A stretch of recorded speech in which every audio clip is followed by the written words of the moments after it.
Hace unos 3 años llevamos a un congreso en Burdeos, César Luena y yo,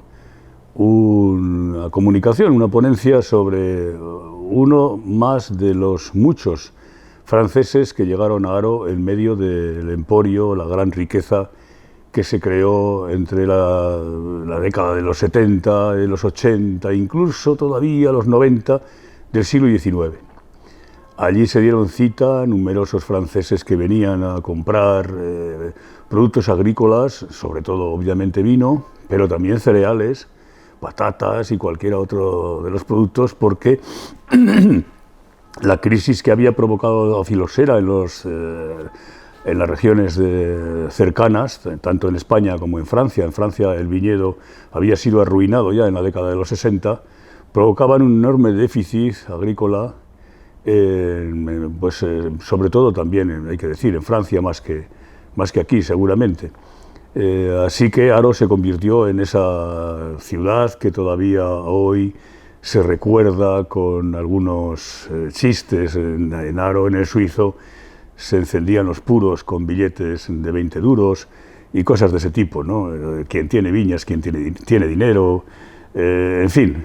Jovellanos ya había visto que la riqueza en Haro era espectacular, puesto que dijo: corren aquí los paños ingleses como en Gijón. Y luego pues tenemos numerosos detalles, ¿no? Haro, la luz eléctrica, la sucursal del Banco de España y obviamente la estación donde se crea la mayor concentración de bodegas del mundo, todavía hoy. Y allí tenemos pues bodegas fundadas por franceses, como los Savignon Frères, que son hoy las actuales bodegas bilbaínas, o tenemos también pues una pequeña bodega, pero que es el fruto del esfuerzo de Charles Serres de Lis, el gran padre de la saga, que se casará con una jarrera, tendrá un hijo que es el continuador de la dinastía, todos llamados Charles, es decir, en español ya Carlos Serres Díaz, al que vendrá y sucederá un Carlos Serres López, etc., hasta el actual Carlos Serres, que todavía se sigue dedicando al negocio de los productos vitivinícolas y demás. Recorrer la vida de esta primera generación, Charles Serres de Lis, es encontrarse con los grandes fenómenos históricos que han recorrido la historia de La Rioja, y espectacularmente la de Haro, puesto que hasta que llega la filosera en 1899, porque al fin llegó. Todo el mundo pensaba que La Rioja era una especie de isla, una especie de paraíso sagrado, que sería protegido, quién sabe por qué, y que aquí no llegaría la filosera, pero finalmente llegó y arruinó extraordinariamente a los jarreros y en general a los riojanos. Aún así, en 1904, Charles Serres de Lis funda su primer gran negocio, digamos que ya es el jefe, porque había venido para ser un escribiente de la razón social Vigier y Cía.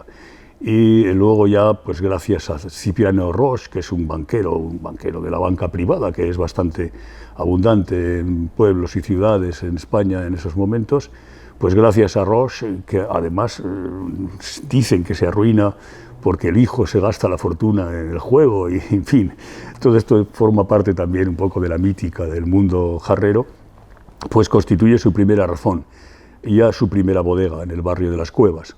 que es donde encontramos también a otros pioneros que comienzan con una pequeña bodega. Por ejemplo, es el caso de Ramón Bilbao,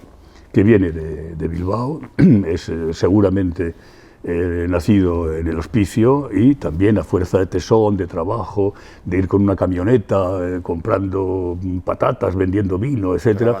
pues acaban haciendo estos negocios grandes y prósperos. Bueno, pues llega la guerra civil, después de la guerra, incluso Charles Serres se matricula en la estación enológica, en los cursos de capacitación de bodegueros. Ahí conoce a Antonio Larrea, del que será amigo de por vida, y lo será también el hijo. Y, en fin, como el padre nunca olvidó enseñarles francés y llevarlos a institutos y demás, pues sabían francés, y por eso